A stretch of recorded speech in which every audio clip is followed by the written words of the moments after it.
a week before my mom's birthday. We went shopping and she had no idea it was all for her birthday surprise. The night before, I made sure everything was ready. I even added a 360 video booth and cocktail bar last minute to make it extra special. And to keep her from suspecting, I let her celebrate her actual birthday first, so the real surprise could happen 2 days later. And let's just say, the woman who loves surprising others finally got a surprise of her own. Papunta na kami noon sa Valenzuela and to be honest, kabado na talaga ako kahit umaga pa lang kasi buong gabi maulan. Gusto ko talaga ituloy yung fireworks pero wala akong idea kung gagana ba yun kung maulan. Ang alam lang ni Mama kaya sila alas that day ay dahil na-awardan ako sa isang TikTok event at kailangan silang interview ni Papa. Yun lang ang kinuwento ko sa kanya. Pagdating ko sa venue, sakto, andun na rin yung mga suppliers at nagsisimula na silang mag-set up. Kakadating lang din ng LED wall and sound system, kaya goods. Buong araw umuulan at ang daming hindi nakapunta dahil sa weather. Nakakapanghinayang kasi sobrang dami kong in-invite. Gusto ko kasi talaga na lahat ng close friends at classmates ni Mama nandoon sa party. Siyempre, gusto ko rin maayos itsura ko kaya nag-hire ako ng makeup artist dito na sa Valenzuela. Pero mas importante sa akin na maganda ang nanay ko. So I made sure to hire ng makeup artist din sa kanya. Kinunsyaba ko sila at ang sinabi ko na sabihin na galing sila sa TikTok. Libre makeup. Pagka libre lahat. Lang ko lang akong dress. Buti na lang sa kayo. Mali ko pang umigay ko ganun. Ay, sige. So yun, inayusan sila ng kapatid ko. After nun, nag-last reminder na ako sa buong team. Then, in-interview na ako para sa video kasi same day edit ang pinagawa ko. And honestly, sobrang saya ko. I'm thankful and grateful while telling all the plan to the videographers.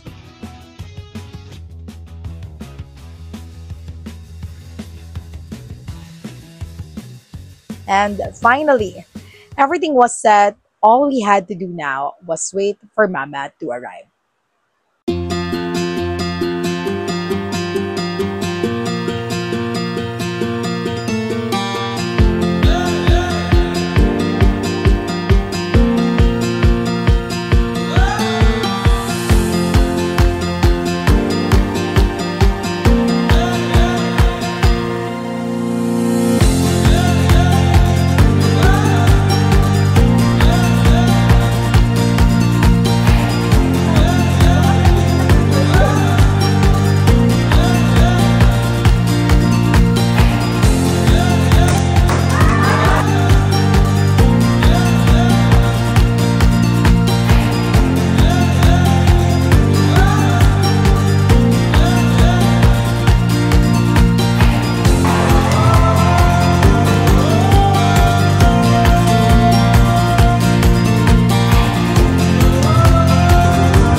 Diba?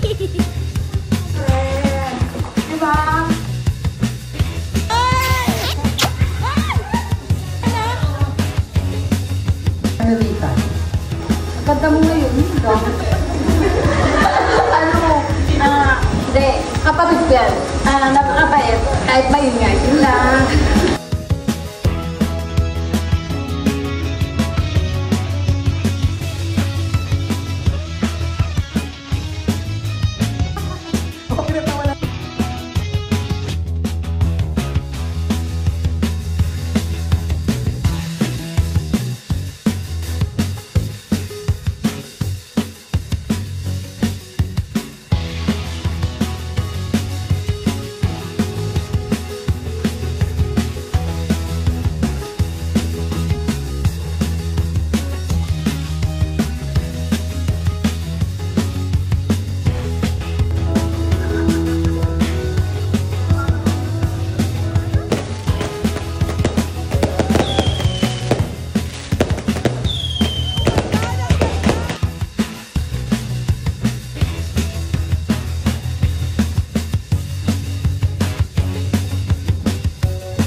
For you.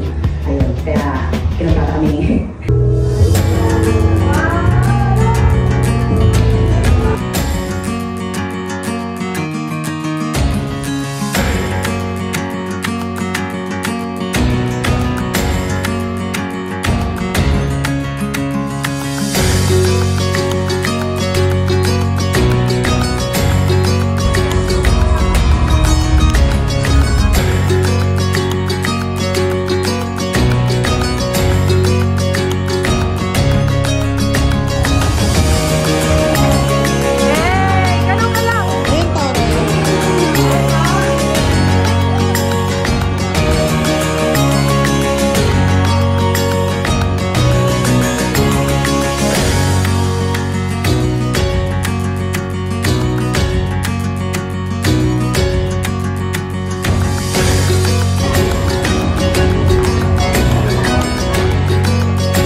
Maging malusog tayo para sa mga anak na. Happy birthday! Ang galing namin umacting, di ba? Bakit ka umiiyak? Oo nga, sabi nga ni Tito George eh. Di ba? Happy birthday, Tito. Love you! Ate Jean, happy birthday and thank you. Thank you sa mga support sa mga anak ko. Alam mo na yun, yung mga pagbibigay. Sana maraming salamat.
Welcome sa Senda ko, kapatay ko na siya.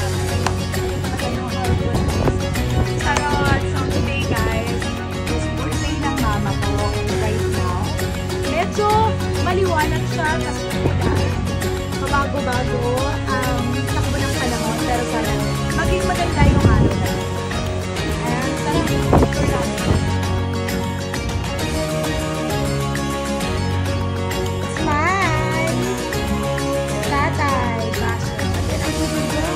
Sa likod niya ang pisan ko. Si Dayet.